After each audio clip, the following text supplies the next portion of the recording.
Gravando em 3, 2, 1. Sejam todos muito bem-vindos a mais um Belfortcast. Hoje o episódio de número 3, né, Samanta? Número 3. Muito bem. E para brilhantar a nossa noite de hoje, ninguém mais, ninguém menos do que ela, Samanta! Olá, Muito boa noite. tudo bem? Boa noite, boa tarde, bom dia, né? Você não sabe que horas a pessoa vai ver isso, né, Exatamente. André? Muito bom. Muito boa observação, Samanta. E hoje, Samanta, é uma noite muito especial, um dia ou uma tarde muito especial, porque hoje eu venho aqui falar de uma das principais influências que eu tenho na minha vida financeira. Tjaver Ecker, em Os Segredos de uma Mente Milionária. Como Inclusive, eu ouço falar desse livro, meu Deus. exatamente. Inclusive, ele inspirou o nome do meu livro, que são Os Segredos do Planejamento Tributário, uma metodologia para o pequeno empresário. Esse cara transformou a minha vida. Em 2011, quando eu tive o contato com ele a primeira vez, numa crise financeira lá, num casamento que eu tinha com a menina também, que tinha um nome parecido com o teu. Gente, quem será? E vivi a verdadeira transformação da minha vida através dos ensinamentos de Tjaver Ecker. Em 2016 eu tive a honra, o prazer de estar com ele pessoalmente no evento aqui no Rio de Janeiro. Lá, como é que é o nome daquele lugar? Não sei. Ali em Jacarepaguá, ali no Rio Centro. No Rio Centro. Eu tive com ele lá no Rio Centro, no evento Millionaire Minds. É o nome, está correto? Meu inglês é maravilhoso, como você sabe. E hoje venho aqui dividir nesse podcast os principais insights, as principais sacadas de Tjaver Ecker nesse livro. E ele é também um dos fundamentos do Legacy. O Legacy, que é o nosso evento ao vivo, a gente fala sobre uma estrutura de transformação financeira e, é claro, através dos fundamentos de outros autores também. Mas hoje o destaque é dele, né? Está aqui na nossa tela, Tjaver Ecker em Os Segredos de uma Mente Vai Milionária. fazer um resumão pra gente entender o que ele tem de tão bom? Não consigo resumir porque é muita coisa de empoderamento, mas vou pegar aqui os principais tópicos Então tá que eu bom. acredito que mudaram a minha vida. Tô contando com isso, hein? Então, Vamos lá. beleza, vamos lá. Então, A gente pode começar então, você pode explicar pra gente como é que funciona esse modelo de programação financeira. então, o modelo, eu vou pegar minha cola aqui, eu fiz uma colinha legal só para eu não me perder muito. Bom, ele destaca realmente que a nossa relação com o dinheiro, ela é uma relação instituída lá desde a infância, né? As nossas crenças, padrões e pensamentos. Como assim crenças? Você, quando você está na tua primeira infância, Samanta, você vai ter algumas crenças sobre algumas coisas. Crenças sobre religião, sobre o que é Deus para você, crenças sobre o que é um amigo, o que é um pai. Dessa mesma forma, na nossa primeira infância, desenvolvemos a nossa primeira versão sobre o que é o dinheiro. E ele vai trazer uma coisa muito interessante, que essas crenças, elas vão moldar a nossa forma de lidar com o dinheiro. Você na vida adulta hoje tem problemas financeiros? Você hoje na vida adulta tem dificuldade de juntar dinheiro, tem dificuldade de fazer investimentos? Entenda que isso tem a ver com a sua programação mental, tem a ver com as suas crenças. Você muitas vezes tem uma crença de que quem tem dinheiro é uma pessoa má. Os ricos são pessoas do mal. Dinheiro, ele é o principal de todos os males sobre a terra. Essas crenças afasta você disso. O Tjaver é que ele vai debruçar sobre isso e falar que, eu gosto muito dessa versão que ele traz, é que ele diz que o que nós não vemos é mais importante do que vemos. Ele vai trazer a nossa estrutura de vida em 4 mundos. O mundo mental, o mundo espiritual, o mundo emocional e o mundo físico. Para Tjaver Ecker, o mundo físico ele é apenas uma impressão desses outros 3 mundos. E é interessante você compreender como essas crenças se manifestam em nós. Por quê? Ele vai entender que a sua programação emocional sobre o que é dinheiro vai estar ligada diretamente na sua forma de se relacionar com o dinheiro. Por exemplo, se você entende que o dinheiro é uma coisa do mal, a tua emoção é negativa. Se você, por exemplo, diz, né, aquela frase lá da Bíblia, que é muito mal interpretada, né, que é mais fácil um rico entrar no reino dos céus do que um camelo passar por uma agulha. O camelo, na verdade, era uma lã de camelo, né? Enfim, as pessoas interpretam de maneira muito dúbia, de uma maneira errada, e acabam entendendo que o dinheiro é causa do mal. Quando você tem essa crença de que o dinheiro é uma coisa ruim, logo os seus pensamentos sobre dinheiro serão tipo... Sabe, você dá um jeito de se livrar do dinheiro. E é interessante que em 2011 era isso que eu fazia. Eu dava um jeito de me livrar do dinheiro. Era impressionante de como eu não percebia que as minhas crenças sobre dinheiro estavam totalmente condicionadas a ter que me livrar do dinheiro. Porque, para mim, no meu modelo de dinheiro inicial, o dinheiro era uma razão do mal. Então, o Tjaver Ecker foi quem denunciou em mim, através dessa leitura, através dessa vivência, que a forma com que eu lidava com dinheiro não tinha a ver só com conhecimento financeiro. Eu não estou aqui com propriedade para falar da vida financeira porque eu sou contador, porque eu sou advogado tributarista, estudei finanças. Não, não é isso. O que fundamenta para ele, anterior a qualquer conhecimento racional, vai estar vindo a tua programação mental, como você foi programado para lidar com dinheiro, as suas emoções, se aquilo para você é uma coisa boa, uma coisa ruim, e também a questão de espiritualidade. E aí o mundo físico, agora, essa manifestação, essa forma de administrar o dinheiro, vai ser uma consequência, vai ser uma impressão daquilo que de fato vai estar ocorrendo. Então, Tia Werneck, ele vai falar de crenças, né? Ele vai dizer que as crenças, ou melhor dizendo, né? O comportamento, ele é antes de ser comportamento, um pensamento na cabeça de alguém. E esse pensamento, ele vai se manifestar através de nossas crenças. Ou seja, interagimos com o mundo, interagimos com o dinheiro através das nossas crenças. E o que Tia Werneck fala é muito fundamentado através da psicologia cognitiva comportamental, que vai dizer que os nossos pensamentos geram emoção que determinam o nosso comportamento. Então, quando você precisa olhar para a tua vida financeira, precisa dar um jeito aí, né? Você está achando, André, pô, é muito mês para pouco dinheiro, realmente nunca sobra nada, eu vivo um fracasso na vida financeira e etc. Você vai precisar, antes de qualquer coisa, antes de você olhar aí para a questão de planilha, eu vejo muita gente dando dica financeira, né? Mexe na planilha tal, investe em tal coisa. Não adianta mexer nisso. Não adianta ir para lá. A questão racional precisa antes ter um cuidado emocional. E aí vamos falar de uma série de outras coisas aqui também, mas eu acredito que esse seja o primeiro princípio, sabe? Você precisa entender como se formou a sua programação financeira. Eu gosto de contar uma história, Samantha, de como se formou a minha programação financeira sobre dinheiro. Eu percebia que eu precisava me livrar do dinheiro, sabe? Num primeiro momento da minha infância, vocês sabem, né? A gente contou no primeiro podcast ou no segundo podcast que eu vendia bananada e tal. O que acontecia? Eu saía para vender bananada e tal. Quando eu voltava para casa, muitas vezes aquele dinheiro que eu levava para casa, alguns irmãos meus pegavam, eram crianças menores do que eu, ou comiam a minha bananada. A minha vida virava um inferno. Depois, na vida adulta, eu percebi que eu me livrava do dinheiro. Porque o que eu passei a fazer? Passei a não ir mais com bananada, e também não ir mais com dinheiro para casa. E André virou rei, porque André agora saía de manhã sem nada e voltava à noite cheio de coisas para todo mundo comer. Então, o que eu aprendi sobre o dinheiro? Eu aprendi naquele primeiro momento que o dinheiro causava briga entre irmãos, discussão com mãe e com pai. E essa crença ficou internalizada. Não era bom, né? Oi? O dinheiro não era bom. Não era bom ter dinheiro, então eu dava um jeito de me livrar dele. Eu começava a ganhar dinheiro, porque empresário é isso. Sempre fui muito bom em vender. Sempre fui muito bom em ganhar dinheiro. Só que o dinheiro ia embora. Eu costumo dizer que marketing e vendas faz você trazer o dinheiro para dentro, mas o que mantém lá é uma gestão antes emocional, estrutural e financeira. Isso é que vai manter o dinheiro dentro de casa. E não adianta, eu vejo hoje, principalmente no marketing digital, a galera, né, ganha muito dinheiro e tal, e depois quando para, cadê a estrutura? Aquilo tudo vai embora, porque sem estrutura o dinheiro vai embora muito rápido, muito rápido. Então fala pra gente um pouquinho da importância dessa mentalidade milionária, que ele diz no livro, né? Ele diz o seguinte, que é muito interessante quando ele faz essa pegada no livro, porque ele conta no livro que ele vinha fazendo uma série de negócios e quebrava.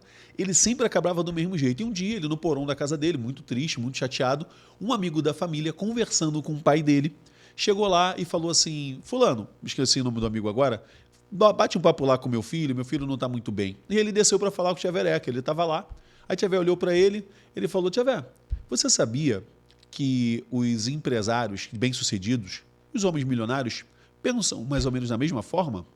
Ele olhou, ficou curioso, como assim? As pessoas de sucesso têm um padrão, uma forma de pensar. E ele percebeu isso, que na verdade, eu costumo dizer isso, né? Que é uma frase que não é minha, eu esqueci o nome agora do autor, mas eu vou tomar aqui emprestado, ele diz o seguinte, é Tolstói que diz isso, Tolstói. Tolstói diz que as famílias felizes são muito parecidas. E as famílias infelizes, cada uma é infeliz dentro da sua própria subjetividade. Ela dá o jeito dela de viver o inferno, né? Mas as que são felizes, elas são muito parecidas. E as pessoas que têm dinheiro, as pessoas milionárias, Xavier descobriu isso. Eles são muito parecidos. Eles têm um comportamento muito parecido. Opa, lembra? Para eu ter um comportamento, eu preciso antes ter uma crença e uma mente. Aí ele falou, então eu preciso de uma mente milionária, que vai me levar a ter pensamentos de pessoas milionárias, que vai fazer com que eu tenha comportamento de pessoas que são milionárias. Cara, isso faz todo sentido.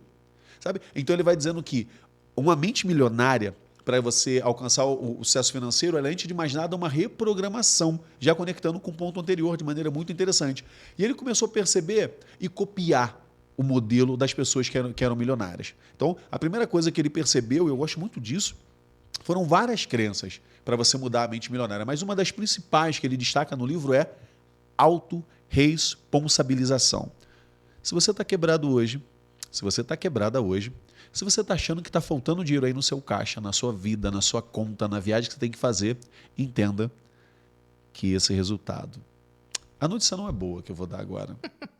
Eu tenho que dar uma notícia agora, não. Ninguém, né? Ela não é boa, porque isso vai contra o que o brasileiro acredita. O brasileiro acredita que ele não está bem por causa do governo, é que o diabo está furioso, é que, sabe, é Lula ou Bolsonaro, é olho grande do vizinho, e não dá. Autorresponsabilização. Então, uma coisa que ele descobriu é que os milionários são pessoas que são autorresponsáveis pela sua própria história. Ele entendeu que, para você ter uma mente milionária, a primeira coisa que você tem que fazer é o seguinte: eu sou responsável pelo meu destino. Eu sou responsável por morar numa cobertura, por ter milhões investidos. Eu sou responsável por isso. Não é ninguém. Sou eu que sou responsável. Aí a gente instala. Só que, e o que é? Não existe um milionário vitimista. É impossível você ter alguém que é milionário que seja vítima. Ai, meu Deus, o meu Porsche. Meu Deus do céu, arranhou o meu problemas Porsche. De patricinha, como diz Clara. Exatamente. Né? Minha filha fala isso. Problema de patricinha não dá. Não cabe bem. Eu tô com um problema agora que eu tô com um iate. Eu tive agora um investimento que me rendeu só 10%. Foram 3 milhões. Porra, não tem como você se vitimizar sendo milionário. Então, a sacada é: tenha uma mente milionária, aprendendo a se autorresponsabilizar pelos seus resultados. Logo você começa a entender que, peraí, então sou eu? Então, o negócio sou eu? O negócio é você. Então, assim, deixa eu aqui na minha cola para eu não me perder muito, que então, esse aí livro... a gente entra nesse pensamento de rico versus o pensamento pobre?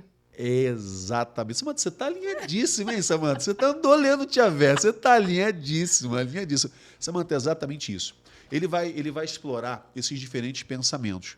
Falando, por exemplo, nisso, ele vai dizer que o pobre é aquela pessoa que se vitimiza, que reclama de tudo e que não se autorresponsabiliza, né? E esse pensamento do rico, ele vai estar sempre focado na oportunidade, na vida em abundância. E uma outra coisa que ele acha legal, ele diz o seguinte: olha, o rico é aquele que está focado em oportunidades e o pobre é aquele que fica reclamando do que está acontecendo com a vida dele. Então, essa ideia da mentalidade, né, de você, por exemplo, ter uma mentalidade milionária, é isso. É você olhar para tudo como uma oportunidade. Tem pessoas que, seja onde elas entram, faz o que ela faça, ela está fazendo um negócio. Em qualquer lugar que ela entre. Eu conheço uma pessoa assim. Muito bem. Então, onde ela está, ela faz aquilo gerar dinheiro para ela, sabe? Ela consegue ter uma visão milionária que tudo que aquela pessoa toca, pum, vira dinheiro. E tem gente que é o inferno, né, gente? Tudo que ela faz dá errado, né? Tudo que ela bota a mão não consegue ir até o final. Não é assim? Vocês não conhecem alguém assim? Traz na tua cabeça aí agora, você que está aqui nesse podcast, no Belfortcast com a gente, lembra de alguém que por tudo que a pessoa faz dá errado. Agora lembra de alguém que a energia lá em cima. Quando a pessoa toca, tem negócio. Onde a pessoa toca, sabe, as pessoas querem fazer negócio com ele, com ela. Então, isso tem a ver com a mentalidade. E eu acredito muito em uma questão de energia. A Tia Vé não fala muito sobre energia, mas eu acredito muito nisso, sabe? Porque você emana energia.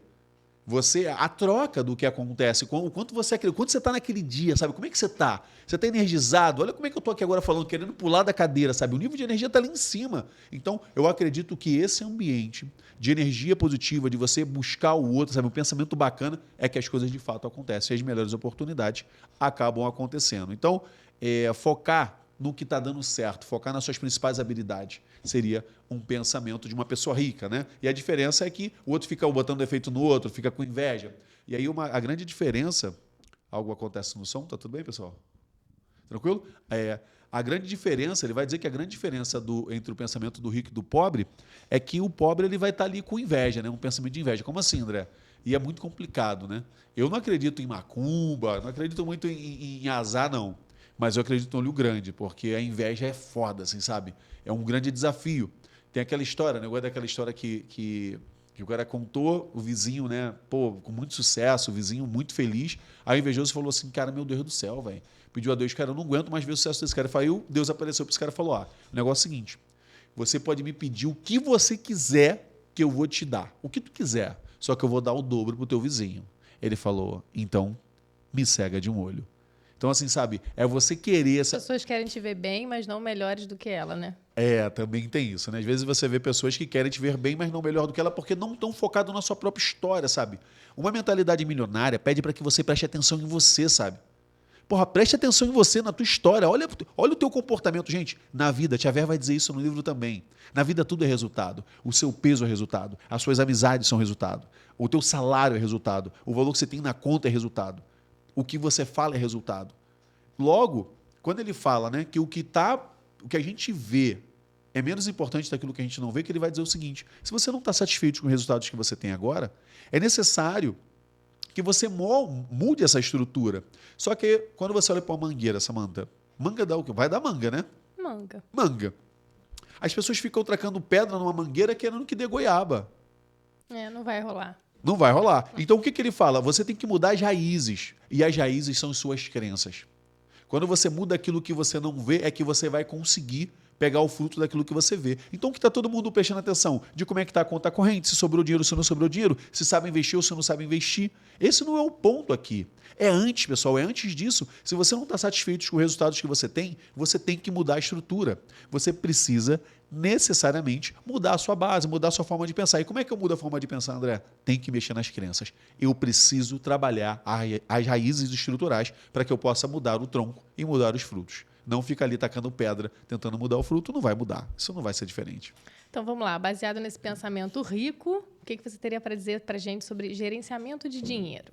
Então, Tia Vera traz uma série de coisas importantes. A gente vai precisar dar uma pausa aqui. Sim. Então, vamos lá. Baseado nesse pensamento rico, o que você teria para falar para a gente sobre gerenciamento de dinheiro? Muito bom, Samanta. Assim, o Tia Vera ele vai trazer um conceito que mudou a minha vida, sabe? Porque o que eu sempre pensei? Para administrar dinheiro tem que ser rico. Todo mundo pensa que, assim, para você ter como administrar dinheiro, você tem que ter dinheiro para administrar. E é um lendo engano. Ele vai trazer uma ideia de gerenciamento de dinheiro que mudou completamente o jogo. Gerenciar dinheiro não tem a ver com quanto. Não interessa se 10, 100, 1.000, 10 mil, 50 mil. Ele vai nos ensinar a importância de um gerenciamento eficiente a partir do modelo. Para ele é mais importante o modelo de como você gerencia o dinheiro do que a quantidade. Ele traz uma ideia que é muito legal. E depois eu descobri, e vamos falar desses livros também, em Pai Rico, Pai Pobre e O Homem Mais Rico da Babilônia, trazem também esses conceitos de maneira muito interessante. Ele diz o seguinte: pague-se primeiro. Pague-se primeiro. Ele propõe que 10% de tudo que você ganha, de tudo aquilo de dinheiro que chega para você, seja destinado a uma conta chamada conta da liberdade. Outros 10% que você coloque numa conta chamada conta da doação e outros 10% é um dinheiro para que você possa fazer para diversão. Então, você vai ajudar alguém a nível de doação, você vai criar um dinheiro numa conta que você não vai mexer, aquele dinheiro é da sua liberdade, aquilo ali você só vai investir para ganhar mais dinheiro e 10% você vai estar ajudando alguém. Então é muito interessante, né, que o que ele começa a trabalhar. Como ele entendeu que a gente precisa cuidar dessa mente, cuidar dessa criança internalizada em nós, cuidar das nossas emoções, então ele diz o seguinte: bom, para que você possa trabalhar o merecimento, ajude alguém. Saiba que o dinheiro que você tem, ele é também para ajudar pessoas. Para que você não se sabote, fique muito tempo só trabalhando, se juntando dinheiro, peraí, igualmente, pega esse dinheiro e use para se divertir, para fazer coisas. E viva com 70% da sua renda. E Tia Vera vai trazer isso, e pela primeira vez eu falei: caramba, então não se trata de quanto eu tenho. Não se trata de quanto eu ganho. Não, esse autor, ele diz para você que você acorde no sentido de cara, invista, aprenda a investir. Aí depois, de uma forma mais sofisticada, de uma forma mais avançada, ele vai dizer: aprenda a fazer o dinheiro trabalhar para você. Mas é interessante que, antes de tudo, ele diz: gerencie o dinheiro, pague-se primeiro, aprenda a viver com 70%. E depois, num nível mais Harvard dessa história, aprenda a viver com 60%, com 50%, com 40%, com 50% só de que você vive, porque, por exemplo, se eu ganho R$1.000, eu aprendo a viver com 500. É claro que, quando a gente ganha, né, gente, próximo de um salário mínimo, é muito difícil pensar isso. Mas os 10% é possível para todo mundo. Porque esse autor, ele mudou um paradigma na minha cabeça do seguinte, de que não, você não precisa esperar você ter dinheiro, porque se você não consegue administrar R$1, tu não vai conseguir administrar 1 milhão.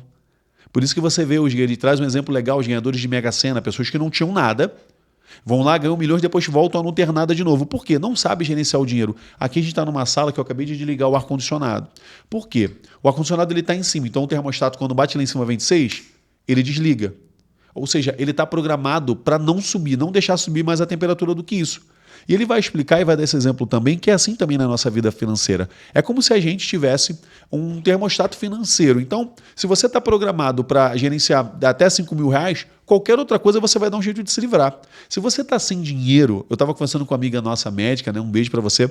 Você vai saber que é você, não vou falar o teu nome, porque você me confidenciou isso. Mas ela me falou assim, antigamente eu ganhava do meu pai R$ 400 de mesada. Chegava no final do mês eu estava dura. Agora eu ganho 20 mil por mês, chega no final do mês eu estou dura. Se liga, não tem a ver com quanto você ganha. Mas a grande sacada é justamente você entender de como você se comporta com o dinheiro. Então, Tiavé, ele entendeu isso. E ele entendeu que as pessoas milionárias, uma mente milionária é uma mente de que se paga primeiro e aprende a necessariamente colocar o dinheiro para trabalhar para você. E essa é a grande sacada. E essa é a primeira sacada, sabe, do gerenciamento financeiro. E a galera fica, não, gerenciamento financeiro é você separar despesas fixas, as despesas variáveis, é você, né, cortar o cafezinho. Não, para. E antes de tudo, um gerenciamento emocional do dinheiro. É saber, cara, esse dinheiro não é meu. Esse 10% aqui não é meu, que é da conta da liberdade financeira. E aí você vai vendo aquele dinheirinho que você bota ali todo mês.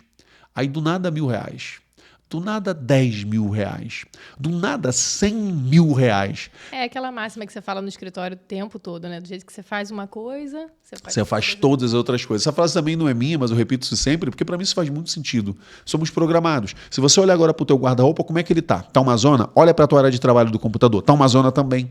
Se tá organizado? Tá organizado. Samanta logo se deu, né, Samanta? Teu armário tá bagunçado. Tá organizado. Meu guarda-roupa.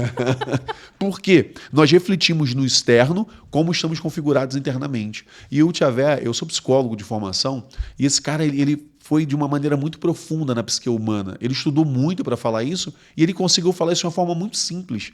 Sabe? O que os cognitivistas, como Aaron Beck, Judith Beck, o Albert Ellis, então, os caras que foram tão profundos na psicologia comportamental, ele conseguiu de uma maneira muito simples trazer isso para um público geral, dizendo, olha, preste atenção, cuidado com o que você pensa. Que o que você pensa tornam-se palavras. Cuidado com o que você fala. Que o que você fala vira comportamento. Cuidado com o seu comportamento, pois forja o seu caráter. Cuidado com o seu caráter, porque ele determina o seu destino.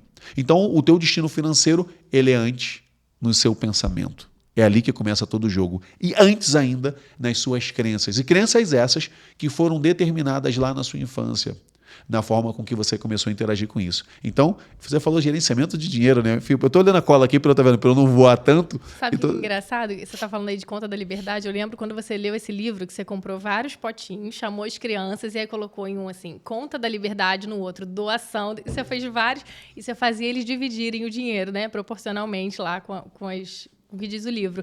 E aí, qual é a importância, então, dessa educação financeira, desde sempre, desde pequeno, que você sempre chamou as crianças para responsabilidade sobre isso, né? É legal você falar das crianças, né? E você fala com propriedade que são os nossos filhos, né? Mas aqui, é muito interessante a nossa educação no Brasil. A escola, ela não nos ensina sobre gestão financeira. Preste atenção sobre uma coisa. Você precisa de dinheiro aí agora? Tá precisando, Samanta, de dinheiro? Meu operador, tá precisando de um dinheirinho aí? Fala para mim, você precisa de um dinheiro agora? Precisa hoje? R$ 1.000 ajudaria? 2.000? 5? 50? Melhoraria? Então preste atenção, daqui a 10 anos você vai precisar. Daqui a 20 anos também. Peraí, porra, você é tão importante assim, cara? Ter dinheiro, administrar o dinheiro? Por que a gente não aprende isso? A minha esposa uma vez, estava eu e ela no shopping com um de nossos filhos. Olha o que você vai falar. Aí o meu filho falou, quero aquela capa ali de celular, pai. Eu falei, tá bom, vai lá e compra. Mas compra para mim. Falei, não, eu não vou comprar, compra do seu dinheiro. Aí foi muito interessante. Ele foi lá, a menina do quiosque pegou o telefone dele. Ela pegou, tirou, limpou, colocou na capa, viu tudo. Ele olhou assim, que limpou, não sei o que. Limpou, ele ficou maravilhado e tal. Eu falei, vai comprar, filho. R$ 90 ela é. Ele olhou quanto ele tinha na conta dele, porque eles ganham mesada. E tem que administrar a mesada. Eu falo, ó, comida e investimento é com o papai. Não, se vocês quiserem alguma coisa, vocês compram. Mas ele queria a capinha. Ele olhou, mas minha capinha tá boa, né, pai? Senão eu vou ficar só com xirri na conta. Eu falei, tá bom. Aí ele foi e não comprou. Aí minha esposa, pô, André, é um absurdo você não comprar aquilo. Eu falei, meu amor, hoje a gente pode comprar o quiosque para ele junto com a funcionária dele. A gente pode comprar e levar para casa. Esse não é o ponto. A questão é a educação financeira. Porque se fosse o meu dinheiro, ele queria comprar. Mas quando ele olhou pro dele, aquela criança de 10 anos de idade começou a entender que as coisas têm um valor. E que o dinheiro ele é limitado. Então essa criança começa a aprender sobre gestão financeira. E aí o melhor não foi ali. O melhor foram 3 dias depois, que aí nós fomos juntos para um shopping. Ele queria um fone de ouvido sem fio. E ele olhou numa loja, o fone, e viu por 250. O cara também tirou, fez ele testar, ele fez milhões de perguntas e tal com o vendedor. Ele falou, tá, eu quero, pai, vou levar. Eu falei, tá bom, tá bom. Aí ele falou, mas peraí, vamos andar. Ele andou, pesquisou no shopping. Quando ele achou no outro lugar 150, ele falou, pai, muito mais barato, 150 e tal. Se fosse o meu dinheiro, ele tinha comprado na primeira, mas o dele ele aprendeu a pesquisar e economizar. E o que eu fiz? Falei, vou potencializar isso. Eu peguei e dei 50% de quanto ele tinha pago. Sabe? E aí eles foram aprendendo. E aí agora eles têm uma regra. Quando eles recebem mesada, eles são obrigados a depositar 30% desse valor numa conta da Liberdade. E eles já vão aprendendo a investir, sabe? Eles vão tendo uma educação financeira. E assim, é claro que a maioria das pessoas não teve essa oportunidade. Eu fui aprender burro velho, né? Então, hoje, graças a Deus, quando o dinheiro vem, eu falo, Senhor, pode mandar. Pode vir, vai vindo, ele vai ficando, eu vou cuidando, ele não precisa ir embora mais. Ele fica aqui, ele vai multiplicando, né? Então, ele não precisa mais ir embora. Então, ele vem, ele encontra alguém que está feliz, esperando por ele, né? Ele não é mais motivo de briga, nem nada disso. Ele vem, ele vai sendo apacentado, vai sendo bem cuidado, vem cá, dou aguinha para ele, ajeito ele direitinho, ligo o ar-condicionado para ele, falo, fica aqui que aqui é seu lugar. Então ele não quer ir embora. Aí ele vai ficando, ele vai criando filhos ali comigo, vai criando os netos dele vão tendo filho também. E aí é uma benção, né, meu? Aí você... Aí fica a família toda. Aí fica todo mundo, e minha mulher fica feliz, que assim a vida vai ficando melhor, né? Então, a importância da educação é essa, Samantha, sabe? De que você não dominar sobre dinheiro hoje é ser escravo mesmo. É o que te escraviza. A ignorância... As pessoas falam assim, fome. André, qual é? Para mim, pior do que a fome é a ignorância, é a escravização, sabe? E é isso que a gente faz. O Legacy, ele nasceu para isso, sabe? O Legacy, ele nasceu para que você possa aprender a trabalhar o medo e a ignorância sobre questões financeiras. Porque também não adianta só explicar. Eu entendi que a gente precisa de um encontro vivencial, de transformação. Por isso que o Legacy nasceu. O Legacy é um evento onde a gente passa um dia inteiro destravando todas as questões emocionais, de mentalidade, criando uma nova realidade financeira. E ali sim a gente tem visto transformações acontecer. Foi um evento por acaso, né? A gente não programou isso. Então é lindo ver o que acontece no Legacy, né? A gente vê os depoimentos, ver as transformações que aconteceram e de como me realiza fazer esse evento, né? Então, convidar você que está aqui assistindo a gente no podcast, dia 29 de julho, aqui no Rio de Janeiro, né? Na Barra da Tijuca, vamos ter um evento chamado Legacy, um dia inteiro comigo, onde a gente vai aprender e ajudar você a destravar a tua vida financeira, mexendo da mentalidade ao nível Harvard, onde você aprende a não pagar impostos, aprende a construir e também proteger um patrimônio para uma riqueza de verdade. Fica aqui o convite. Já fez seu jabá, né? Exatamente. Vamos a perguntas, então? Recebemos perguntas sobre o livro, curiosidades sobre o livro. Então, vamos lá. Deixa eu pegar aqui meus pontos aqui, minha colinha. Posso? Pode. Vamos lá. Quais são as principais crenças limitantes sobre dinheiro que o autor aborda nesse livro, André? Ele traz uma série de exemplos, né? Então ele começa a fazer uma comparação dos segredos de uma mente milionária e das crenças que são limitantes. Ele conta uma história muito legal que ele vivenciou, né? Uma vez ele estava de carro zero, um carro tipo uma Ferrari, um carro foda, onde ele estava lá na região dele, e um cara fechou ele, né? Ele percebeu que as pessoas sentem raiva de pessoas ricas. Sabe? Pessoa rica é alguém do mal, sabe? É o patrão que explorou funcionários, é alguém que, sabe, tirou das outras pessoas. Ele vai dizer o seguinte, o dinheiro não tem limite. Ainda mais hoje, né? Que a gente tem o dinheiro que é fiduciário, ou seja, o dinheiro ele não tem mais rastro no ouro. Não sei se vocês têm essa noção. Um dia a gente vamos gravar um podcast aqui da origem do dinheiro. Porque o dinheiro antigamente, para você produzir uma moeda, você tinha que garantir um ouro, né? Você tinha que ter um ouro lá para produzir aquela moeda. Hoje o dinheiro é fiduciário, não tem mais esse rastro do ouro. Tanto é que, se você pega na crise de 2008, nos Estados Unidos, eles produziram de moeda mais de 10 vezes do que estava rodando lá para poder dar conta na crise. Eles produzem moeda, geram a inflação, produzem moeda porque não tem mais o lastro. Então, o dinheiro não é finito. Não é porque você tem que outro deixa de ter. E eu gosto de uma história, Samantha, sobre esse pensamento, né? Que você tem um pensamento de que os ricos são pessoas más, tiram dinheiro dos outros. Tem um estudo, não lembro o nome agora do estudo também, que não dá para lembrar tudo, né, gente? Mas está tudo bem. Ele diz o seguinte, hoje, se nós pegássemos todo o dinheiro do mundo e dividisse igualmente para todas as pessoas, o que é miserável agora teria dinheiro igual o que é bilionário, trilionário. Ele diz que em apenas 5 anos, quem é rico volta a ser rico, quem é miserável volta a ser miserável. Porque ele vai dizer que o dinheiro, na verdade, não existe. Do que se trata? Se trata de administração. de você administrar. E na pandemia foi muito louco isso, né? Que eu estava dentro da loja, vi pessoas com notas de R$100, de R$600, assim, querendo gastar. Eu preciso comprar alguma coisa. Ai, meu Deus, não sei o que eu vou levar. Ou seja, é desesperador ter o dinheiro na mão, né? Você olha aquele dinheiro, ele tem que ir para onde, né? O dinheiro, a gente tem dificuldade de ver o dinheiro como um soldadinho trabalhando pra gente, né? Então, assim, e essa ideia de que o dinheiro é a raiz de todos os males, guerras são feitas por causa do dinheiro. Não, o dinheiro ele é poder. O dinheiro empodera você. Se você é uma pessoa do bem, você vai poder ajudar muito mais pessoas. Se você é uma pessoa do mal, você vai poder prejudicar muito mais pessoas. Porque dinheiro não existe. O que o dinheiro te dá é poder. Poder fazer, poder atrapalhar os outros. Enfim, mas eu gosto da versão boa de que o dinheiro realmente é... E aí a gente pensa, né? Uma das crenças ruins é que quem enriqueceu fez alguma coisa de errado ou recebeu herança. Não. Tem muita gente construindo riqueza de forma legítima no nosso país, sabe? O dinheiro é muito demonizado, né? Exatamente. Como se e aí o próprio Jesus diz, né? Dá a César o que é de César. Então a gente percebe que o dinheiro é fundamental. O dinheiro ele é como o ar para respirar. O amor ou o dinheiro? As perguntas ridículas. Você prefere o amor ou o dinheiro? Meu filho às vezes vem com a história maluca. Ele fala assim, pai, se o Homem-Aranha lutasse contra o Hulk, quem ganharia? Eu falo, porra, filho, sei lá, bota eles para brigar. Ele vem com as histórias, né? Se a lua explodisse, pai, o que seria do nosso país? Eu não sei, meu filho, não sei. É igual tipo, o que é mais importante? O amor ou o dinheiro? Para, o que é mais importante? A perna ou o braço? Porra, peraí, tudo é importante. O olho ou a boca? Não, o dinheiro, o dinheiro não traz felicidade. Eu concordo. Mas manda buscar, né? Eu concordo com isso. Eu concordo com isso. Porque se fosse assim, todo mundo que tem dinheiro era feliz e todo mundo que é pobre é infeliz. Ou que não tem dinheiro é infeliz. E às vezes você é tão pobre que tudo que você tem é dinheiro. Tem que tomar cuidado com isso. Mas eu digo que o dinheiro vai potencializar aquilo que você faz. Sabe? E é interessante que você vê as pessoas que realmente são milionárias, né? Pessoas que têm uma mentalidade milionária, são pessoas que amam, são pessoas que têm uma tendência de ser mais feliz, porque é mais fácil você ser feliz quando você não precisa acordar para pagar conta, né? É mais fácil ser feliz quando eu não estou com pressa no trânsito para poder ter que pagar ali alguma coisa. No BRT, né? Exatamente, é mais fácil ser feliz, sabe, sem ter que ser expulso do BRT, ser jogado do lado de fora. É mais fácil. Mas facilidade não é sinônimo de certeza. Vamos lá, Samanta, para eu não me perder aqui. Como é que a gente faz, então, para identificar e reprogramar essas crenças negativas? Cara, essa reprogramação, assim, ela é muito interessante, porque é aqui que eu uni aquilo que eu aprendi na psicologia cognitiva comportamental, como terapeuta, com os ensinamentos do livro. Porque a primeira coisa que precisa fazer é identificar. Porque a gente acha que é assim mesmo. Não, foi sempre assim.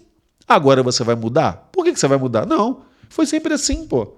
Sempre que a vida foi assim, ó. Foi sempre assim. Eu nasci assim, efeito Gabriela. Eu nasci assim, eu vivi assim. Não, foi sempre assim, não. Primeira coisa é você, ó, identificar. Então, quando a pessoa identifica, ela identifica que, olha, caramba, peraí, essas crenças me prejudicam. É verdade, eu estou programada. Eu ganhava R$400 e ficava zerado. Eu ganho 20 mil e fico zerado.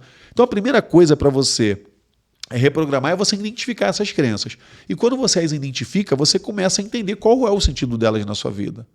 E é a partir daí, Samanta, é a partir desse jogo de identificar que você começa a alterar. E você pode reprogramar a sua mente através de afirmações positivas. E o autor traz isso, né? Ele traz um estudo sobre finança e ele reordena esses pensamentos, né? Através de que, por exemplo, a primeira crença, eu crio a minha própria riqueza, eu crio o mundo onde eu vivencio. As pessoas ricas podem ser pessoas boas, sim, são pessoas boas. Tem pessoas pobres muito mais e tem pessoas ricas mais. Tem pessoas pobres maravilhosas e tem pessoas ricas maravilhosas. Isso não tem a ver, não tem nada a ver, sabe? É tipo assim, você é legal ou não é legal? Não, tem gente que é uma mala e é dura e tem gente que é uma mala e que tem muito dinheiro. Isso não tem nada a ver. São um monte de desculpas, sabe? Um monte de programações que não te levam para lugar nenhum. Então essa reprogramação é necessária. E a primeira dica seria identifique e reprograme. Além dessa mentalidade milionária, quais as outras características para a gente alcançar a riqueza? Então, o autor ele vai trazer algumas coisas assim que é bem interessante, né? É difícil ser rico sem disciplina.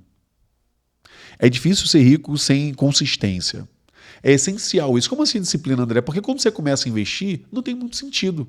Pô, juntar R$10, cara, juntar 20, sobrou 40, sobrou 300, sobrou 500. Mas quando a coisa começa a crescer, fica bom. Porque vai. Aí 100 mil, 200, 300, 500 mil na conta, rendendo frutos. Aí tu fala, caramba, mas peraí, até tu chegar a 500 mil é uma ladeira aí, parceiro. É difícil. E o que é disciplina? Disciplina é fazer o que tem que ser feito, mesmo quando você não quer fazer. E consistência é fazer o que tem que ser feito por um determinado prazo de tempo. E as verdadeiras fortunas são criadas em décadas, não é do dia para a noite. o 6 em 7, toda aquela, né?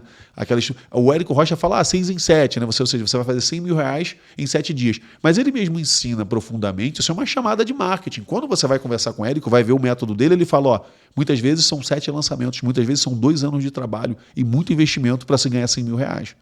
Só que, ou seja, para ganhar 100 mil reais, você trabalhou pra caramba, investiu 50 mil e ganhou 100. Então, essa ilusão que as pessoas têm que tudo é da noite pro dia e tal, a verdadeira riqueza, ela se constrói de dentro para fora, sabe? E é onde você começa a criar essa capacidade de aprender e tomar riscos. Você começa a ter disciplina, começa a ter consistência e você começa, porque as grandes oportunidades estão nos riscos.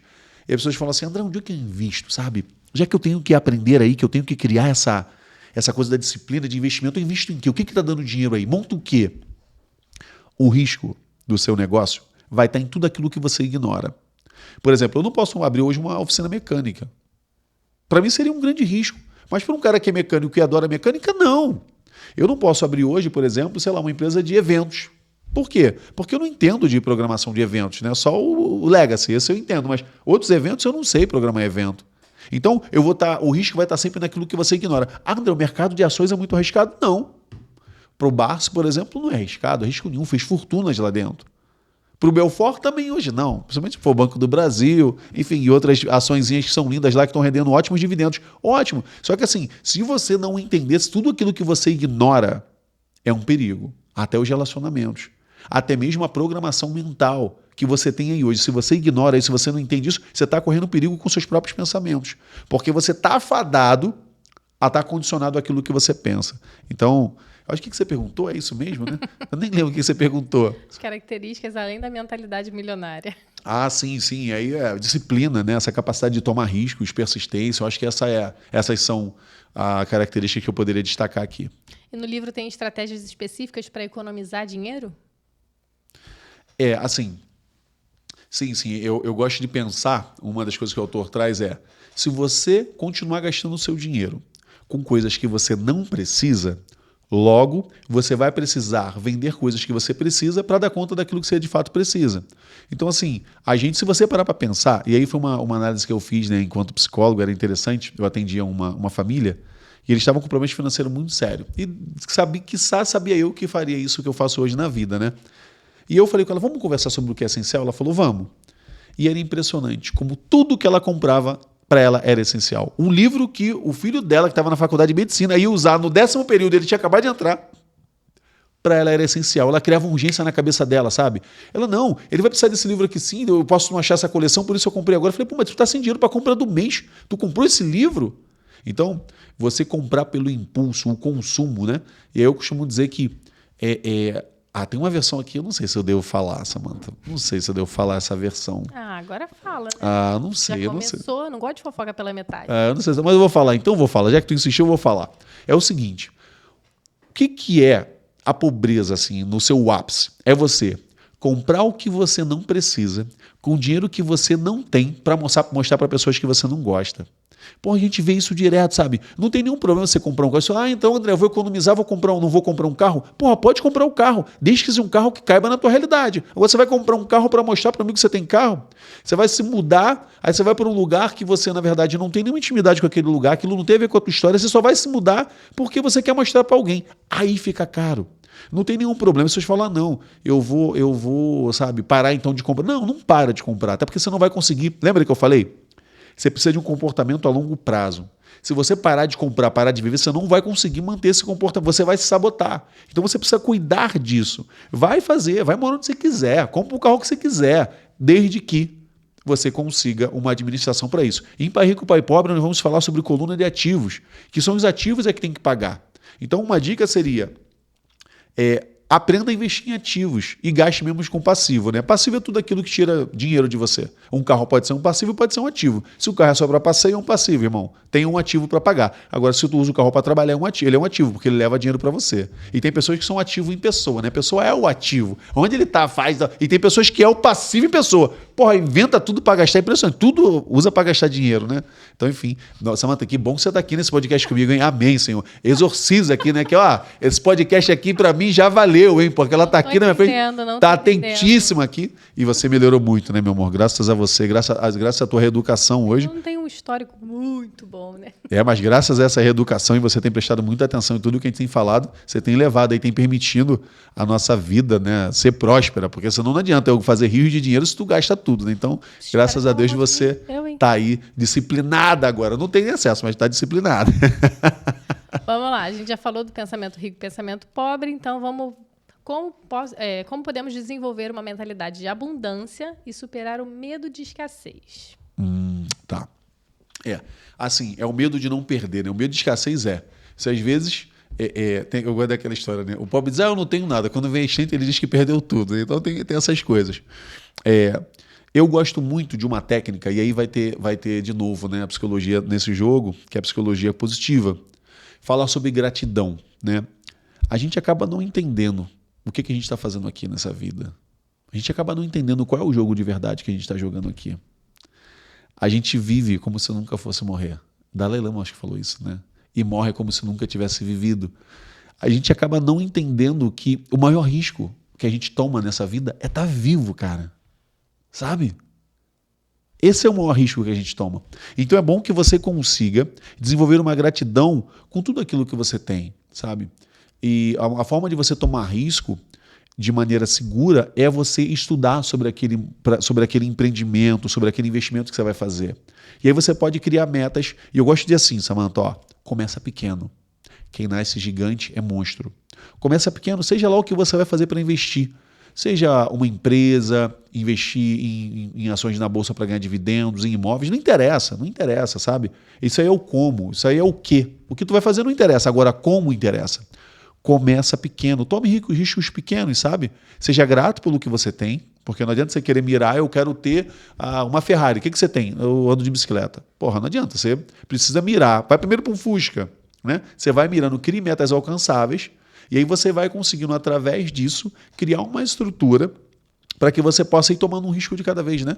Você vai... Porque é diferente, por exemplo, quando você tem uma empresa com funcionário, ela é diferente. Uma empresa com 2 funcionários, ela é diferente. Com 3 é diferente, com 5 é diferente, com 10, com 60, com 100 funcionários é diferente. Então, às vezes, você não está pronto. Quando a minha empresa atendia 10 clientes, era de um jeito. Quando passou para 20, foi de outro. 100 é de outro, 200 é de outro. Então, as pessoas se configuram de forma diferente. Então, eu diria, comece pequeno, ganhe musculatura e depois escale. Não antes, né? Não queira ser grande antes de crescer. E aí o autor também fornece dicas práticas para criar um orçamento mais eficiente. Quais seriam essas dicas? Orçamento mais eficiente? Assim, a gente percebe que a gente muitas vezes não sabe como é que é o nosso dia a dia, né? Cara, quanto é que você faz de compra? Eu não sei. Quanto é que é a tua luz? Eu não sei. Um orçamento mais eficiente é você saber exatamente aquilo que você precisa. Você conseguir fazer uma lista de coisas básicas da sua vida, do seu dia a dia. Se você paga aluguel, condomínio, a tua conta de luz, conta de água, criar uma estrutura básica, basicona mesmo. Tá desligado o ar? Tá, né? Uma estrutura básica de você... É porque deu um frio aqui. Frio? Então, nas pernas rola um ventinho frio. Aqui em cima tá tranquilo, mas nas pernas rola um ventinho. Então, por exemplo, se você tem a manutenção do ar-condicionado, a vistoria do carro, tudo aquilo que é básico, que não tem jeito. Independente do que acontecer, você vai ter aquele custo. Então, a gente chama isso de custo fixo e os custos variáveis, que é uma viagem que você quer fazer, uma reforma na casa, coisas que não são tão emergenciais. Assim, você acaba tendo um pouco mais eficiente de perceber quanto que você precisa e quanto você tem de reserva, né? E cuidado, né? Evite alavancar com empréstimos. Evite alavancar. Uma dica seria, evite alavancar com empréstimos. Como assim? Pô, você às vezes vai comprar uma casa melhor, você pega um empréstimo, né? Você vai, muitas vezes... Eu costumo dizer que para bens de consumo, o empréstimo ele não é uma boa. Porque você está antecipando o futuro. É uma coisa que você não podia ter, que você quer ter. Agora... Para investimento, se você vai investir, por exemplo, olha, eu vou investir num negócio que vai me dar 50% de lucro. Porra, tu vai tomar um empréstimo ali a 2%, a conta fecha, né? A conta fecha simples. Mas agora, se você vai tomar empréstimo para comprar um carro, sabe? Você vai tomar empréstimo para quê? Para comprar uma casa que você não pode ter agora, você está antecipando o futuro. Então, é preciso um cuidado aí. É preciso entender melhor essa jornada. Como é que seria, então, investir de uma forma inteligente se você tem uma renda limitada, se você tem um recurso limitado? Então... É como eu falei anteriormente, né, Samantha? Eu acho que o primeiro ponto, a primeira regra é aprenda a separar dinheiro. Aprenda a separar dinheiro. E eu diria o seguinte, começa simples mesmo, sabe? Evite emprestar dinheiro, não empreste dinheiro para amigo. Uma regra básica, não está no livro, mas eu diria, não empreste dinheiro. Você não é agiota, você não é banco, então não empreste dinheiro, tá? E um outro ponto que eu diria é, aprenda a investir em coisas como CDB, LCI, são coisas muito simples de se investir, tá? Que te dá um rendimento aí de 14% ao ano, 12%, dependendo aí da Selic. Mas eu acho que é muito interessante assim, você começar. E aí você começa a aprender. Você vai para o Legacy, vai aprender várias estruturas de como se proteger, né? Vai aprender. E eu não conheço nada que alavanque tão rápido como empresas, né? Como ter empresa. Você desenvolveu uma empresa até porque as modalidades até mesmo de proteção de patrimônio, de alavancagem para que você pague menos impostos, as melhores oportunidades estão em empresa. Mas aí vai depender de cada um, né? Uma dica que eu diria é comece pequeno. Eu diria isso, tá? E aí depois você vai diversificando as aplicações. Mas isso é muito particular. É como cada um. Se tem pessoas que se sentem muito à vontade de tomar riscos maiores, tem gente que não gosta de tomar risco. Por exemplo, eu sou empresário, eu já tomo risco no meu negócio. Então eu não quero tomar risco em investimento. Eu quero investimento seguro, que eu não consigo dar minha atenção a isso. Já tem pessoas que são funcionários públicos, já não tem risco na sua atividade, então tomam riscos dentro do mercado financeiro. Então o equilíbrio é sempre importante, né? E tem um outro livro, A Psicologia Financeira, que fala muito disso, de tomar riscos. Assim. É muito interessante o que esse autor traz, mas aí é um novo podcast. Quais serão as formas da gente adquirir esse tipo de conhecimento financeiro, de saber se educar para esse tipo de negócio, de investimento, né? Essa educação financeira mesmo. Como é que a gente faz para aprender isso tudo? Primeiro você tem que ir pro Legacy, né? Eu vou dizer logo, estou aqui vendendo meu jabá. Legacy. O Legacy é, sem dúvida alguma, um dos melhores investimentos para você transformar a sua vida financeira e destravar aí completamente. Mas a verdade é que, através de livros, o Tiaver, por exemplo, o livro dele, estamos falando desse livro aqui, né? Ele me ajudou muito. Junto desse eu traria Pai Rico, Pai Pobre, de Robert Kiyosaki. Eu traria O Homem Mais Rico da Babilônia, Psicologia Financeira e O Dinheiro Emocional de Thiago Nigro. Assim, é um conjunto de básico assim, que eu falo, cara, transforma, é transformador. Eu costumo dizer que os livros é uma forma de você conversar com alguém, de você estar perto de alguém que te inspira. Então eu estimulo muito meus filhos a lerem, leiam, né? Criem a cultura de ler. Por quem não lê, né, Samantha? É bom que hoje pode ouvir um podcast como esse, um Belfortcast como esse, mas quem não lê vai ter que ouvir quem leu. Então é muito importante que você leia. E é muito importante, o evento presencial ele transforma, pessoal. Eu, André, particularmente, tenho vivido várias transformações. O Legacy no ano passado foi para ajudar pessoas a se transformarem. E a maior transformação se deu na minha vida, né? Foi impressionante isso, impressionante. Por isso que agora eu estou aí devolvendo tudo isso de maneira muito genuína através de um novo evento. Legacy aí, daqui a um mês, vai ser bombástico aí, transformador. Aí eu quero um profissional para me ajudar nessa área, um especialista financeiro que me ajude, uma pessoa confiável. Além de você, como é que eu faço para encontrar esse profissional? Então, assim, muito cuidado, porque o gerente do banco, ele é gerente do banco. Normalmente ele não vai te oferecer os melhores produtos para você, né? Ele vai te oferecer o melhor produto para o banco, ele tem meta dele para bater, etc, etc. Então, assim, seja você o profissional que você precisa. Não delegue, cara, administração financeira. Não delegue isso. Não delegue isso. E se delegar, não delargue, né? Não delargue na mão da pessoa. Acompanhe de perto. Nossa, o que a gente tem de história, né? De pessoas que investiram através de terceiro e perderam tudo. Então, muito cuidado, muito cuidado. Não delegue alguém para investir em criptomoeda, por exemplo, se tu não entende de criptomoeda. Não delegue alguém para investir no mercado financeiro se você não entende de mercado financeiro. Então, busque alguém com referência. Muito cuidado, porque às vezes é muito triste ver isso. A pessoa juntou um patrimônio da vida inteira, deu na mão de uma pessoa que nem entendia direito, nem conhecia direito, a pessoa perde tudo. Se for para perder, perca você e aprenda com isso. Porque se uma outra pessoa que está perdendo o teu dinheiro, tu não aprendeu nada. Eu, quando eu quebrei em 2014, não lembro agora, 2016, eu aprendi muito com o que aconteceu. E fez com que eu montasse um negócio e tocasse negócios hoje de maneira muito mais profissional e de maneira muito mais alavancada. Mas é porque eu vivi aquilo, sabe? Se tivesse alguém vivido aquilo por mim, eu não teria esse aprendizado. Então, minha dica é, seja você o especialista que você precisa. Então, ajuda a gente, André, por favor. Vamos lá. Quais são os principais erros financeiros que as pessoas cometem? Como é que a gente faz para evitar? Então, o que eu mais percebo é você comprar o que você não precisa. O que eu mais percebo é tentar dar conta de demandas emocionais através de compras. O que eu mais percebo é um consumo desmedido a partir de uma situação que você sequer entende por que você está fazendo aquilo, sabe? É um processo inconsciente de compra, porque o marketing é muito bom em vender. E ele entra na tua vida achando que você precisa daquilo ali e, caramba, você não consegue mais viver sem aquilo. E se você não tiver um controle emocional, a gente saiu, por exemplo, para ver coisas do nosso novo empreendimento, né, familiar, e você ficou louco. Por que você não compra agora? Você viu lá, André, compra, leva agora. Eu falei, calma. Lógico, compra logo. Falei, calma, meu amor, calma. Aí você ali mesmo olhou e encontrou um negócio com quase 20% de desconto. Você falou, caraca, André, olha isso aqui. Eu falei, então calma. Não compra por impulso. A compra por impulso, ela faz com que você faça um péssimo negócio, normalmente. Ou os melhores negócios são feitos quando você equilibra o racional com o emocional. Essas duas coisas juntas fazem com que você evite erros. É difícil, né? É muito difícil. Um outro erro é você, já falei disso, eu vou repetir mesmo, não por repetição, por errar não, mas porque eu quero enfatizar. É você responsabilizar as pessoas pelos seus resultados financeiros. É você querer um milagre, né? Seja um milagre. Seja um milagre. E é importante a gente ter meta? E como é que a gente faz para não criar uma meta surreal, assim, inalcançável? Como é que a gente faz para ter o pé no chão e criar uma meta que a gente vá conseguir alcançar ali? É muito importante, né, que você tenha meta. Meta, o que é meta, né, pessoal? É um objetivo quantificado no tempo. Por exemplo, eu quero ter 10 mil reais. Eu fui num evento em 2018 e eu escrevi lá no evento, eles davam um cheque, você escrevia quanto você queria sacar em 2 anos. Escrevi 200 mil. E eu saquei esse valor depois. Não foi 2 anos depois, mas saquei mais e mais, enfim, né? Então, esse cheque se multiplicou aí. E, assim, é interessante que você tenha meta, tenha uma direção. Meta é uma direção. É o que você vai sair do ponto A. Agora, como é que você está aí? Está quebrado? Tem 100 mil investido? 200 mil? Tem 1 milhão investido? Tem meio milhão investido? Tá. Você está no ponto A, em quanto tempo você vai chegar no ponto B? E o ponto B pode ser a tua liberdade financeira, pode ser um próximo nível. Ou, por exemplo, a tua meta pode ser, eu não invisto nada agora, vou começar a investir.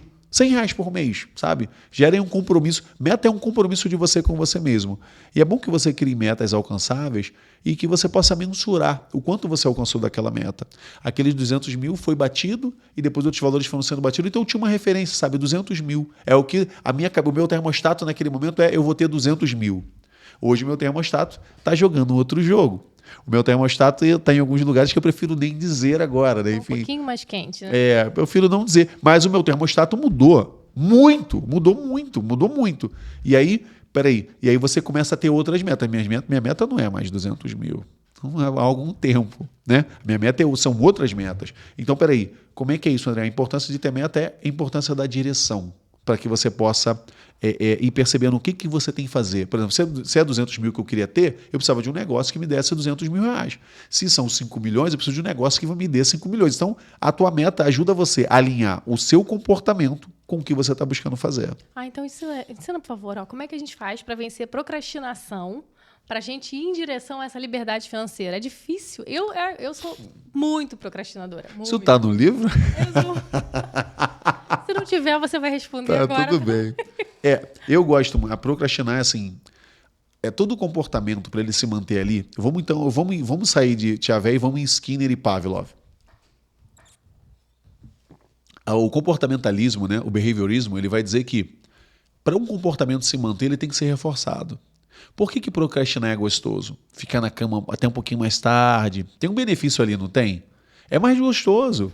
Ficar um pouquinho mais, ao invés de comprar uma camisa, comprar 2, é mais gostoso, sabe? Então, é necessário que você tenha uma visão de clareza de futuro.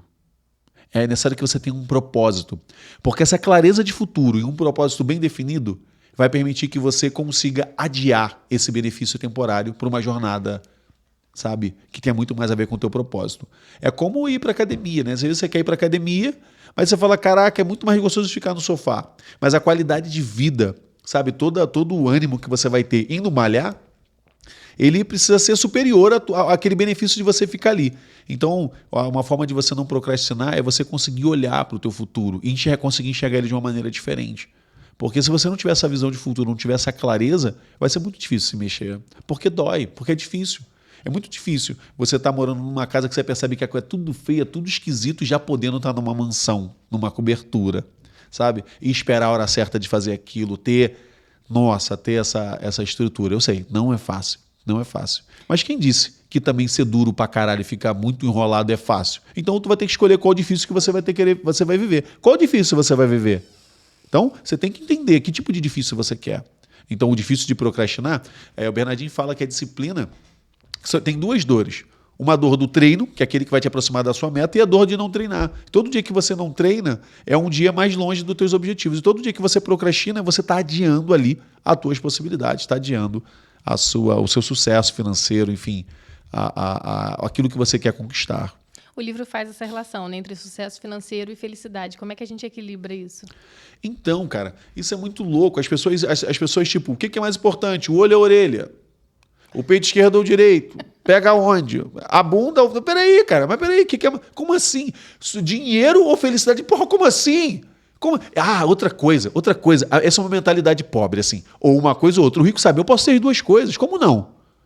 Como não? Então, peraí, se for para chorar, vamos chorar dentro de uma Pajero Full, dentro de um Compass, vai chorar num Fusca, né? Peraí, porque tu tem o mesmo problema, a gente vai para o mesmo lugar mesmo, mas peraí, cara. Gente, se você pode enriquecer, cara, você tem a obrigação de fazer isso, porra. Quem não pode, tudo bem, eu entendo, sabe? Porque algumas pessoas não vão mais conseguir transformar a sua realidade, isso é fato. Isso é fato. E só 5% das pessoas que estão ouvindo esse podcast vão pegar e vão aplicar o que a gente está conversando aqui. Isso é fato. Mas, cara, se você pode enriquecer, se você tem acesso a esse conteúdo, sabe? Se você tem essa vontade, faça isso por você, pelos seus pais, pelos seus, cara. Sabe? Pelo amor de Deus. Isso de que, não, o dinheiro ou a felicidade, como é que eu equilibro isso? Porra, tenha os dois, dinheiro e felicidade. Eu costumo dizer que eu gosto. Eu sei o que é ficar muito duro. Eu sei o que é sair de manhã, buscar R$2,50 para ter o que comer e levar para casa. E eu sei o que é não ter que pensar no que eu vou precisar fazer nos próximos 12 meses. Se eu parar agora, nada na minha vida muda. Eu não preciso mudar de lugar, nada. Eu sei o que é isso. Eu sei o que é tomar decisões e pensar negócio de R$1 bilhão. Eu sei os dois mundos. E toda vez que eu tenho que escolher entre ser muito duro e ter todas as opções que o dinheiro me proporciona, eu escolho as opções que o dinheiro me proporciona. Porque o dinheiro me dá uma coisa que é tempo também. Tempo para pensar, tempo para gravar um podcast como esse. Então, ele não pode comprar felicidade não, mas se tem uma coisa que ele compra é o tempo. E aí você consegue direcionar esse tempo para coisas melhores, para ajudar as pessoas. Um podcast com conteúdo como esse vai transformar, vai destravar a vida de pessoas. Porque lembra que eu falei que o medo e a ignorância é a maior sabotagem que acontece no ser humano? Então, se você está assistindo um conteúdo como esse até agora, se você está até agora nesse podcast, é porque isso está fazendo sentido para você. Isso está transformando você. E a partir disso, eu estou cumprindo também o meu propósito, a minha missão. Que é assim como eu tive a minha vida transformada. Meu pai não era empresário, minha mãe não era empresária, sabe? O meu pai, enfim, o legado que ele teve foi aquilo que ele pôde deixar. Que ele está aí, vivo ainda, graças a Deus, beijo, pai. Mas assim, com 17 anos eu ganhava 3 vezes mais que meu pai. E hoje eu prefiro não fazer mais nenhum tipo de comparação. Mas assim, é louco você pensar, sabe, que você que pode fazer... Onde é que eu estava aqui que eu acabei perdendo disso? O que eu estava falando? Eu falei do meu pai, me emocionei com meu pai e me perdi. O que eu falei, Samantha? Samantha agora se perdeu, mas ainda rindo. Mas deixa eu voltar. O que eu dizia era o seguinte, cara. Se você tem a possibilidade, sabe, de enriquecer, enriqueça. Faça isso por você. Faça isso pelos seus, sabe? Ter os dois, né? Felicidade. Cara, não faça isso. Isso é uma sabotagem, é uma mentira que contaram pra você, porra. Isso é uma raiz maligna que colocaram dentro de você. Saúde ou prazer? Eu vou ter um casamento ou a mulher que me dá? Pelo amor de Deus, não. Você vai ter que... Viva em plenitude, sabe? Nós estamos aqui nesse mundo para viver a plenitude, sabe? Se você pode, vai lá e faz, sabe? Eu costumo dizer, se você pode fazer melhor, se uma coisa merece ser feita, cara, merece ser bem feita. Tipo, vamos pro Belfortcast. Se vamos fazer isso aqui, vamos fazer bem feito, vamos entregar o melhor. Olha esse estúdio, olha que luz bacana. Pô, eu quero o melhor, eu quero entregar o melhor, sabe? E as pessoas se acostumaram com menos, com pouco, sabe? E por isso, eu vou ser feliz ou eu vou ter meu corpo todo? Eu vou ficar velho? Pelo amor, não. Eu vou pro céu ou vou ser rico? Não. Os dois, sabe? Os dois. E essa é a mentalidade. Esse autor vai trazer essa mentalidade. Você não precisa escolher entre ser feliz e ter dinheiro. Você pode ter muito dinheiro e ser feliz. Sabe? E ser infeliz também. Uma coisa não tem nada a ver com a outra. Você vai ficar mais feliz, vai engrossar o braço direito ou o braço esquerdo. Vai os dois, sabe? Vai os dois. E aí, vamos romper essa mentalidade. Destrava essa mentalidade. Uma coisa ou outra ou não. Pode ter os dois sim. Eu não sei se vocês perceberam, mas ele fala, ele gosta de falar. E aí eu vou te fazer um desafio, então. Ai, caramba. Use seu poder de síntese. Qual a principal mensagem, a principal lição que você tirou do livro Segredos de uma Mente Milionária? Eita. Eu vou beber uma água até depois dessa. Vamos resumir. Use seu poder de síntese. Você falou várias frases de efeito, você fez várias conclusões aí que foram bem legais, mas e aí? Eu diria que, através desse autor, uma coisa que ele trouxe no livro, não sei se eu já falei aqui, tenha os motivos certos para enriquecer. Caso contrário, você vai dar um jeito de se livrar desse dinheiro. Dinheiro serve para realizar sonhos, dar segurança para a família e ajudar pessoas. Tá bom. E você ensina isso no Legacy? O Legacy é sobre isso. O Legacy é sobre um propósito, sabe? Legacy, a palavra Legacy vem de legado. O que você vai deixar? O que vai ficar depois que você partir? E esse conhecimento transformou a minha vida, sabe? Hoje eu vivo uma vida muito diferente a partir dessa transformação que eu vivi. Então, por isso, lá eu entrego tudo, sabe? Fazemos intervenções ali ao vivo. É um dia de transformação, Por isso, é simbólico o valor do ingresso, né? Para passar um dia inteiro junto e tal. É porque esse é o meu propósito, sabe? Através do Grupo Belfort hoje a gente ajuda empresas e através do Legacy a gente vem transformando famílias, sabe? Vem transformando a realidade de muita gente através disso, do conhecimento, de uma forma vivencial. Isso é Legacy. É isso, então. Então, estão todos convidados para o Legacy. E Muito bem, muito bem. Então, encerramos mais um podcast. vamos mais um. Esse é o capítulo de número 3. Então, muito bem. Se você ficou até o final, não tem jeito. Você vai pro Legacy, né? Você vai estar lá com a gente, mas deixa aqui o seu like, não é isso, Samanta? Deixa o like, né? Sua curtida, o seu comentário. E se tem algum tema que você... Gente, o que você aprendeu nesse podcast, né? Bom. Qual foi a melhor sacada que você tirou desse podcast? Opa, ótimo. E quem colocar aqui o melhor comentário, vamos fazer um sorteio, alguma coisa assim, né? De um convite do Legacy?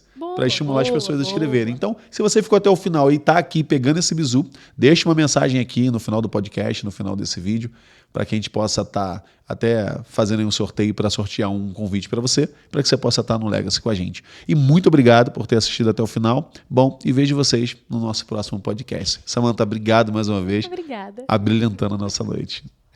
Valeu. Eu queria ouvir agora o meu ouvinte do podcast.